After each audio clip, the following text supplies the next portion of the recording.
You're watching American History TV on C-SPAN 3, and we're remembering Pearl Harbor. One of the enduring questions about the attack is why American military forces were caught unaware. In 1941, radar was a new technology. We'll hear next about how radar was being used at Pearl Harbor and whether it detected the approaching Japanese planes. Dr. Butowski is a professor at George Mason University. He also teaches a course there on World War II and one on the war in the Pacific. He's the author of the several books and publications, and his current book is An Army Family in World War II. And his subject, as you can see on the screen up above there, is the mystery of radar in Hawaii. Dr. Harry, you're the man. Thank you very much. I really appreciate the opportunity to be here today and to take part in this symposium. I have been doing these symposiums since the 50th with the kind assistance of Danny Martinez. And it's actually Danny who got me involved in the subject of radar in Hawaii. When we were putting together the 50th symposium, Danny wanted to do one on the Opana radar site, and he asked me to take charge of it. And that meant that I had to get together the main participants of the event who were still living. That was Kermit Tyler, the lieutenant who was on duty that morning at Fort Shafter, George Elliott and Joseph Lockhart, who were the privates who were at the Opana radar site, Captain Wilfred Tetley, later Colonel Tetley, who was in charge of the Aircraft Warning Service, and many of the other men who served in the Aircraft Warning Service. So in 1950, I traveled around the country. I went to visit Elliott in New Jersey, and I went to visit Tetley in California and Tyler in California, and I listened to them and I got to learn their stories. Later on, Danny and I worked on the documentation of the site to prepare for its designation as a National Historic Landmark. So it was a fascinating story, and it was an absolute pleasure to be able to meet these people. So I just want to share what I learned from them with you today, because this is a famous subject in the mythology of Pearl Harbor. So now I will push the button here, and whoops, and hopefully do it correctly. Okay, so the subject is the mystery of the Opana radar site, and obviously that's me, George Mason University, Fairfax, Virginia. Now, the points that we're going to cover is, first of all, we're going to discuss what happened at the Opana radar site on the morning of December 7th, 1941. Then I'm going to demonstrate that the Opana radar site was simply a technological and a strategic success. It worked. It worked exactly as it was supposed to work.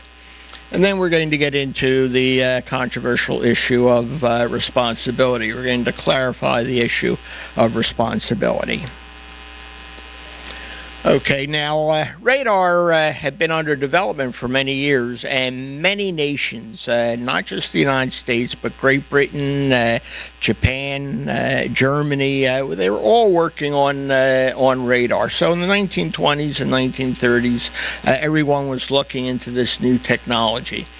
Radar measured the time for radio waves to travel to an object, to be deflected and returned. And this was something that was very useful to the military. And the military wanted to develop this into a system that had the ability to detect long-range objects. In other words, they wanted to use radar to detect enemy planes and ships long before they could be detected by other means.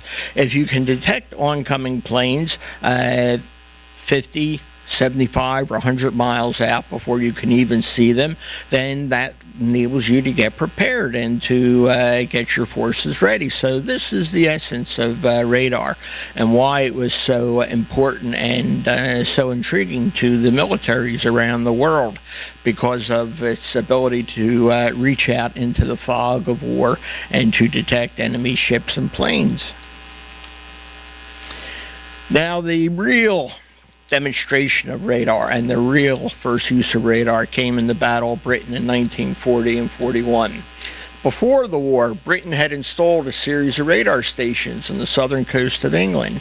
This was the Chain Home system. And this was actually up and operational by the time war was declared, and certainly by the summer of 1940 when Hitler launched the Luftwaffe against the British Royal Air Force. Radar played simply a critical role in the Battle of Britain. It enabled the British to determine not only the direction, altitude, and speed of oncoming German aircraft, it allowed the British to concentrate their resources and their very limited fighter resources on the ground and wait until the last minute before they engaged the Germans. In other words, it had a multiplying effect. A British fighter squadron could, would only take off when it had a target. It didn't have to waste time patrolling. It didn't use up fuel. It didn't tire out the men. You only went into the air when you knew there was a target, and you knew how large the target was, you knew where to go and what to expect when you got there. So radar probably was the determining factor in enabling England to survive in 1940 and 41 when Hitler assaulted it with the Luftwaffe. And if Hitler had taken England in 1940, we would be living in a totally different world today. So radar in the United States military. Well, the United States military had been developing radar too. The Naval Research Laboratory carried on experiments from 1934 to 1936. The United States Army Signal Corps also started developing radar as early as 1930. By 1937, the United States Army had tested radar and determined that it was a workable technology. Now, based upon this research and this test, the Army developed the SR-SCR-270 radar available for coastal defense. This was a long-range radar. It could detect objects as far as 150, sometimes even 200 miles offshore. Now, radar was first deployed in the Panama Canal in the fall of 1940. Panama Canal was a strategic resource of the United States and one that simply had to be protected and had to be defended. And it was very high on that priority list, and the Panama Canal was the first site to get radar. Now, the radar was first deployed at Panama, and it was the early warning system for the Army Air Corps for their pursuit squadrons of fighter planes. And this is what it was designed to do, to give the Army Air Corps and their pursuit squadrons adequate warning, just as they had in Great Britain, to go out and attack enemy aircraft that might be coming in. Now, the Aircraft Warning Service in 1939. Radar arrives in Hawaii in the summer and fall of 1940. It arrives in August of 1941, and it's being installed by the Aircraft Warning Service at 6 sites around the island of Oahu. By Thanksgiving Day, November 26, 1941, the Opana site. Radar is installed on the Opana site, which is an ideal location. It's on the northern point of the island. It's 532 feet above sea level and has an unobstructed view of the Pacific Ocean. Incidentally, that is not the Opana radar site. That's simply an illustration that I found on the web. But that's not actually the radar at the Opana radar site. The interesting thing is that it's installed and set up the day that the Japanese fleet now sails for Pearl Harbor. Okay, the SR-SCR-270 was one of the first operational radars to be used in the United States. Now, it's a mobile radar system, but let's use that term loosely. It consisted of 4 trucks, and you can see a drawing of the system over there. It consisted of a transmitter, a modulator, a water cooler, a receiver, an oscilloscope, an operator, a generator, and an antenna. And, it was mobile, yes, but, mobile with heavy equipment. It took 3 people to operate the system normally. So it was first set up, and it eventually is going to be deployed by the Army everywhere that the Army thinks it's going to be useful, and they have the sets available. But that's what the that's what the setup would have looked like in the morning of December 7th, 1941, at the Opana radar site. All right, now the way this system works is that the aircraft warning and communication net consists of 6 of these radar sites, 1 at Opana and the other 5 around the island. They take their information and they send it into the Aircraft Information Center, Fort Shafter. The name of that center was Little Robert, and I know once Colonel Tetley told me why it was called Little Robert, but I do not remember now. But in any case, that was the name. And once it went into the warning center there, it was evaluated. There were supposed to be, plotters there. There was an Army liaison officer. There was a Navy liaison officer. Then it would be assessed. And if it was these planes were thought to be a threat, then the fighters would be scrambled. But sometimes, I mean, there are a lot of planes in the air, and it could be B-17s, it could be aircraft coming in from aircraft carriers, it could be almost anything. So this is why you filtered this information through the Army Warning Center, Fort Shafter, just to determine what it was and whether it was dangerous and whether or not it needed to be replied to. All right, now, that was how radar was supposed to work. The Army Air Corps was changing its pursuit squadrons into interceptor squadrons. Army was changing its anti-aircraft artillery batteries. They were undergoing modernization. They were being linked into the new SCR 268 radar, which was an earlier generation of the 270 radar. So the radar sets on Oahu were simply one component of an integrated air defense system. It was just simply one part of that system. Now, the problem is that while all the pieces are there, they're not working together. It's like you're baking a pie, and you have all the pieces there necessary to make the pie, but nobody's baked the pie. And they're all there. The radar is there, the warning center is there, the men are being trained up on the warning center, the pursuit squadrons are being converted to interceptor squadrons, but it's not done yet. It's not done yet. All right, now, on the morning of December 7th, 1941, incidentally, that is what the SCR 270 looks like on the right, and it's not a small operation. There are 2 men on duty, Privates George Elliott and Joseph Lockhart. George Elliott is the man on the left. He's 18 years old. He's from Chicago, Illinois. And Joseph Lockhart is on the right. Joseph Lockhart is the senior private. I believe Joseph Lockhart was a little older than George Elliott. Now, the way this system operated was they manned the system from 4 a.m. to 7 a.m. in the morning. At 7 a.m., they shut down the system, and it was not operated for the rest of the day.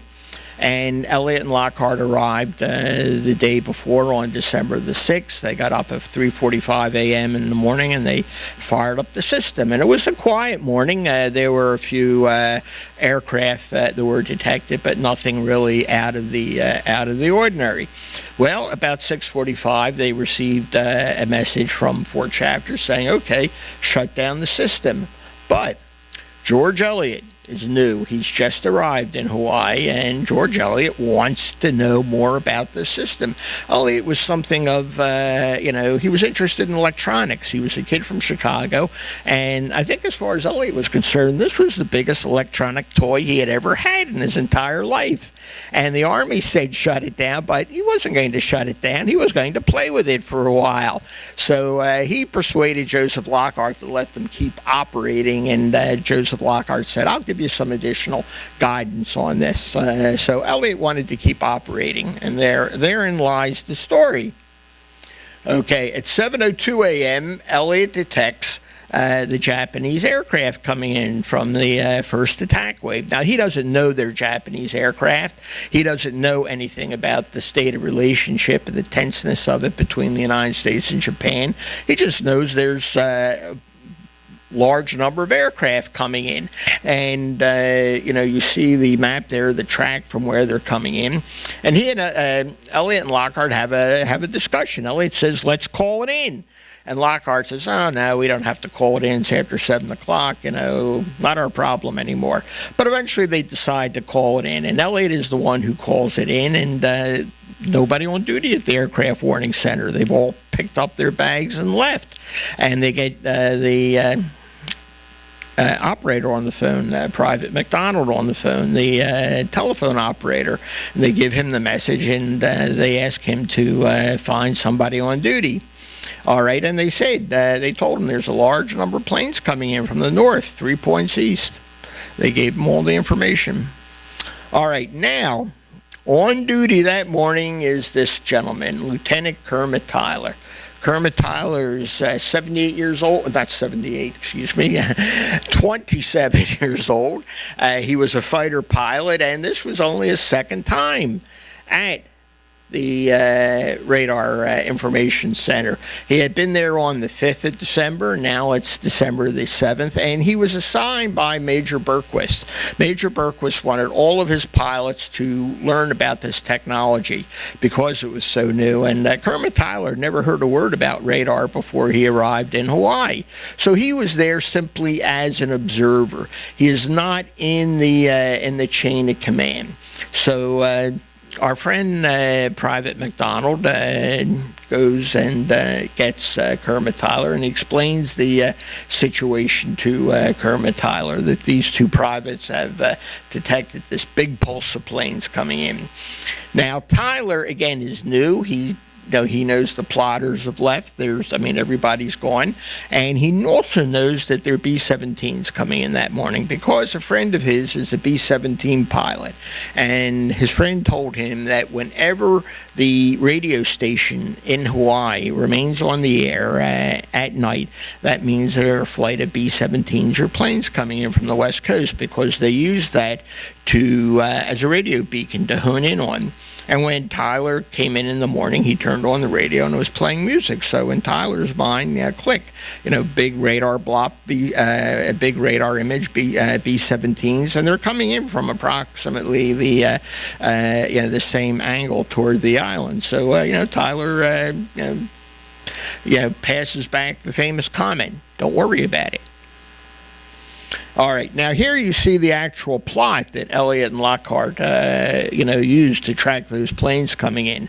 So if you go from the island of Oahu back, you can find out exactly where those Japanese aircraft carriers are. So Elliott and Lockhart, continue to plot the incoming planes until 7:40 a.m. in the morning, when contact was lost. The planes split up. One went to the east, one went to the west, and they simply lost them in the background scatter. Well, what did they do? They secured the radar. They shut it down at 8 a.m. They picked up the truck, and they headed down to Kualoa. I hope I pronounced that right, for breakfast. Well, on the way down the hill, they noticed a lot of guys coming back up the hill in trucks, waving and yelling. And they looked out over Pearl Harbor, and they noticed a lot of planes flying, I don't know if they could see Pearl Harbor, and they got suspicious. So they turned around and they went back again to the Opana radar site. And that's when they first heard about the attack. Now, to continue the story, Tyler and the chain of command. First of all, you have to remember that on the morning of December 7th, 1941, America is at peace. This is not a wartime situation. Country's at peace. Tyler had no reason to expect an attack. He does not know about the warning. He does not know that there might be an attack by the Japanese. There is no alert. There had been an alert sent by the marshal out on the I think in about 26th or 27th of November, but things had sort of eased off, and there's really nothing special going on at that time. So America is at peace. And remember, Tyler's on duty as an observer. He has no role in this chain of command. He's there just to see how the system operates. Tyler also does not have a direct phone line to General Short or Admiral Kimmel. And it's not really a good idea if you're a second lieutenant to pick up a phone at 7:15 in the morning and call the commanding general and wake him up and, talk to him. You go through the chain of command. The next man in the chain of command from Tyler was Major Berquist, who had assigned him to the center, but Tyler doesn't know where Berquist is, and he doesn't have his phone number. So, there is no chain of command here. There is no one person in charge. All right. Now, let's look at this timeline. The first wave is spotted at 7:02 a.m. in the morning. By the time Tyler gets the message and, talks it over with McDonald and then talks it over with Lockhart, it's almost 7:20 a.m. in the morning. So that means between that time and 7:53, you'll have about a half hour left. Now, what does Tyler have to do in order, what has to happen in order for this message and this information to get up top so something can be done about it? Well, first of all, Tyler has to correctly interpret those radar blips. He has to, assume that Elliott and Lockhart know what they're doing and have made a correct interpretation. Tyler has to determine that these incoming planes are not carrier planes coming in from the Enterprise, and he knows that those planes are coming in and are not the B-17s, but this may be something else. Okay, so he makes that determination. Then he has to contact Major Berquist, the operations officer. And, first of all, you got to find him. And secondly, then Major Berquist has to make a determination. Might take him a few minutes. Major Berquist would then have to move it up the chain of command, probably to General Short. He has to alert the commanders. You have to order, hopefully somebody will tell the Navy, turn on the ignition switch. Let's get those battleships out of the harbor and get the planes up in the air. Of course, the planes are not prepared to take off. They have very limited. They're not fueled, and they don't have ammunition on board the planes. Now, just to give an example of the fact that they're really out of time. It's really too late to do anything by 7:02 in the morning. Here's the situation with USS Ward. USS Ward and the Japanese midget submarine sights and attacks the Japanese midget submarine at 6:53 a.m. in the morning. Well, Ward sends that information up through the Navy chain of command. It does not get to Admiral Kimmel till 7:45 a.m. in the morning. So even within the Navy chain of command, it takes 50 minutes to get up there. So how long is it going to take for the information from Elliott and Lockhart and Tyler to get up to General Short? And how long is it going to take for him to notify the Navy? At least as long, or if not longer. So, the inevitable question, who's responsible? Who's responsible for what happened at Pearl Harbor? Well, Kimmel and Short were responsible. These were the men in charge. If the system did not operate, radar was there, the technology was available at work, and it did not operate, then that's General Short's responsibility. He was the man in charge. He was the man who received the warning. It was his responsibility to see that it was functional, that it was operating as it should be. In all the many investigations at Pearl Harbor, there was never one indication of blame or assignment of responsibility to either George Elliott, Joseph Lockhart, or Kermit Tyler. George Elliott and Joseph Lockhart, these were two privates. They did their duty. They did more than their duty. They stayed on the air after the time. They should have stayed on the air. Kermit Tyler, he's a fighter pilot. He stayed there. He responded in what he thought was an appropriate manner, and he did his duty. So there's no blame assigned to these men. So Kimmel and Short bear the responsibility. So did radar work?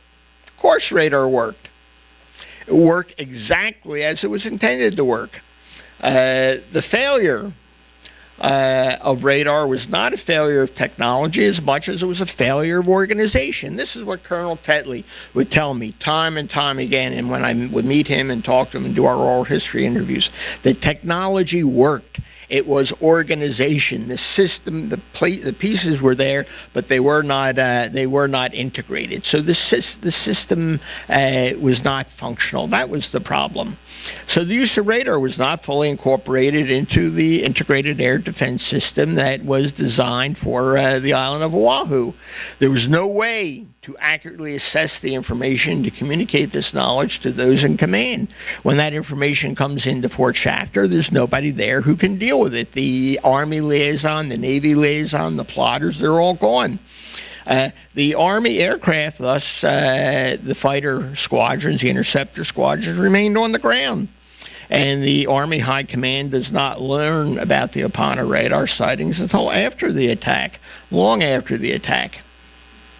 All right, now one of the, one man who, every man associated with this event and at Pearl Harbor, has stories to tell, and they bear some feelings of guilt or horror or sometimes that they should have done this or they could have done more. Well, look at Kermit Tyler. Forever, Kermit Tyler is associated with a man who received the information and said, "Don't worry about it." Now, I remember when I interviewed Kermit Tyler in 1991 at his home in San Diego. He was very gracious. And I came around, talked to him, and he sat in his big chair, and he talked to me, and he went through the whole story again. And I was probably the 550th historian and reporter who had been to see him and talked to him on that topic. And we finished talking about the subject, and then Kermit looked at me and he said, "Harry, let me tell you something." He said that after the incident at Opana site, he said, "I was a fighter pilot in the South Pacific for 4 years. After that, I was a test pilot with jets. After that, I flew fighter jets in Korea. After that, I commanded this air base and that air base in Europe." And he cited all the things he did. He eventually retired, I think, in 1966. And he said, "Nobody wants to know about that. The only thing is, every December 7th, I know some reporter's going to call me up and say, 'I want to talk to you about this, and why did you say don't worry about it?' But nobody wants to know about all this other stuff I did." Well, he accepted it, the situation the way it was, and that's the way it was, and you couldn't change it. Now, that's a photograph of Kermit Tyler in later years. Kermit, I last met him in 2006. He came to the 65th anniversary symposium, and if you go to the C-SPAN website and you go to that link, and I was hoping to be able to activate it here, but we cannot do it. Go to the C-SPAN website, to C-SPAN video, and type in the words Kermit Tyler, and you'll come up with Kermit Tyler, and it's about 5 or 6 minutes where Kermit Tyler is describing everything that we have talked about here. And that was actually his last interview on the subject. And finally, Opana radar site is now a National Historic Landmark. It was designated in 1994. I did the nomination on it. I worked for the Landmark program at the time with the able assistance of Dan Martinez and Colonel Tetley and Merle Stouffer, who was a member of the Aircraft Warning Service. And why is it important? If you go to the nomination, which is on site, it's important because the use of radar at the Opana site illustrated the immediate value of technology in modern warfare. It worked.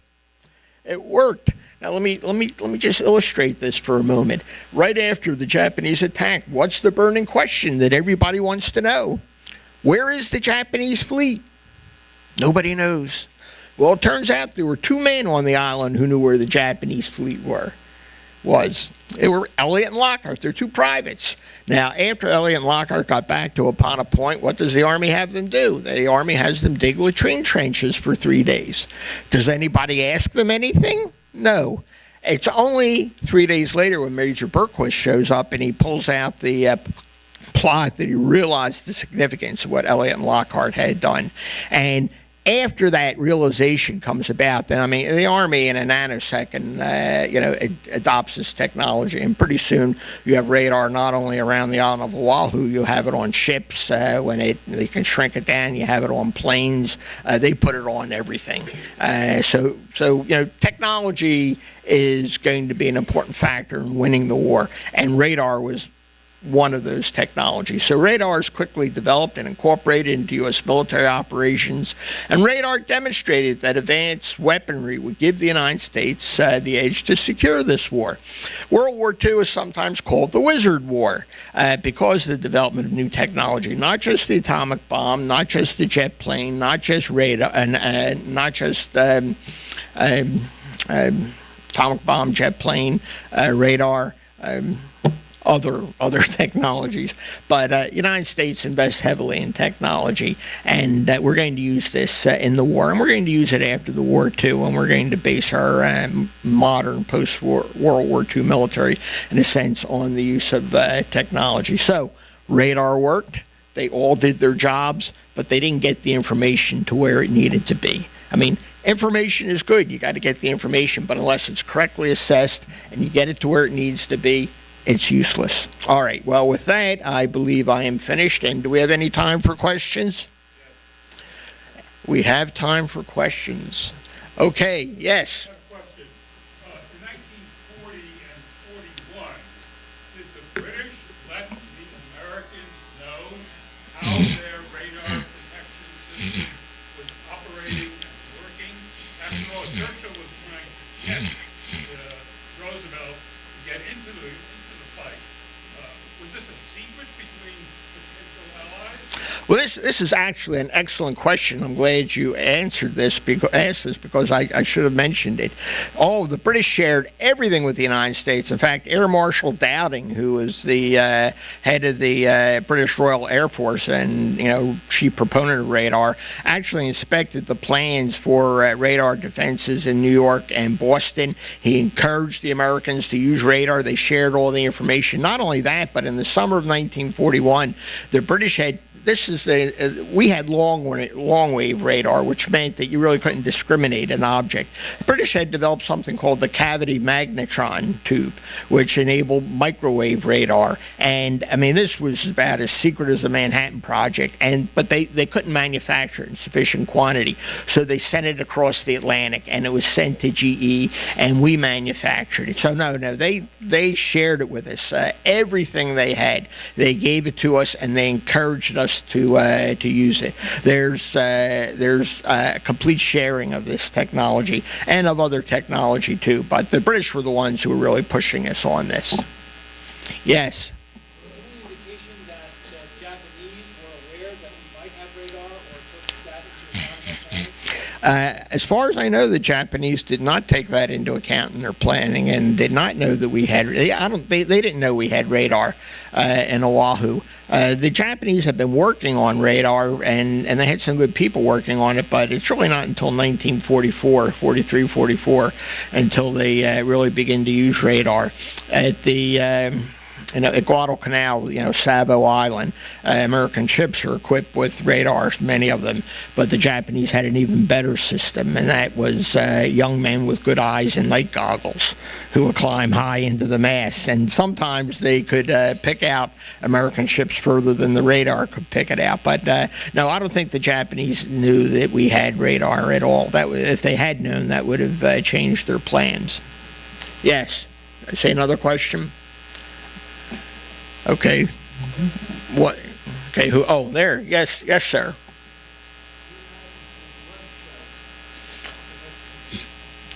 Well, that's another good question. Excuse me.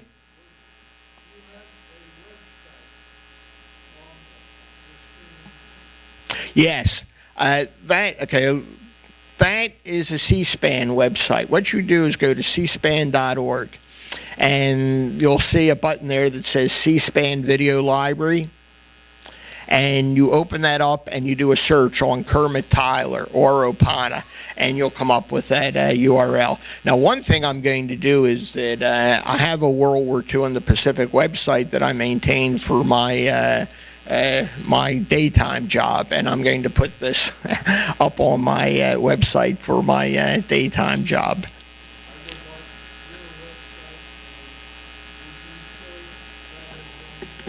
Oh, okay. We'll go back. Oh, whoops, I went back too far. There you go. That's a lot to remember. Again, the easiest thing is to go C-SPAN video. C-SPAN has a huge video library, and you just go to C-SPAN video and you just do a search on Kermit Tyler, or you can do a search on Opana, or you can do a search on my name, Harry Butowski. You'll come up with a video. Now, the whole video is about an hour and 25 minutes, but it has a lot of things on it. You have to go to about 55 minutes into the video, and then you'll come to Kermit Tyler. There are actually 2 sessions on there. It's from our 2006 symposium, and C-SPAN put 2 of them together to put on the website. But I wish I had the connectivity. I would have liked to have had you listen to Kermit Tyler and listen to the man himself and what he has to say. One more question. One more question. Okay, who has the question? I can't see. Oh, over there? Yes.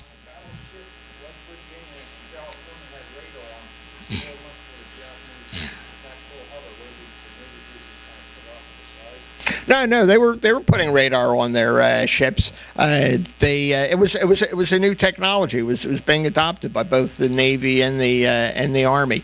But there weren't enough sets to go around. They put them on the battleships. I think the Navy and the Army High Command were still a little uneasy with the technology. They didn't really understand the technology. But once it had been demonstrated, then it was fully adopted. Sometimes technology is not easy for old people to adjust to. I mean, you see all these cell phones and iPads and things, and I wonder, all I want to do is make a phone call.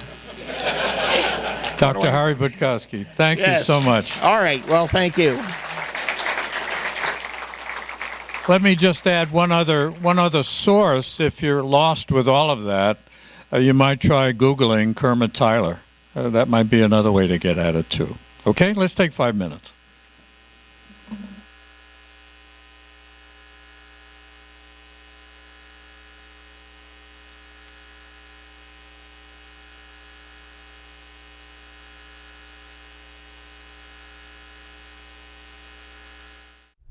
You're watching American History TV on C-SPAN 3, where all day today we're looking back 70 years to the Japanese attack on Pearl Harbor. In about 5 minutes, we'll take a closer look at Japanese military strategy. First, this story from John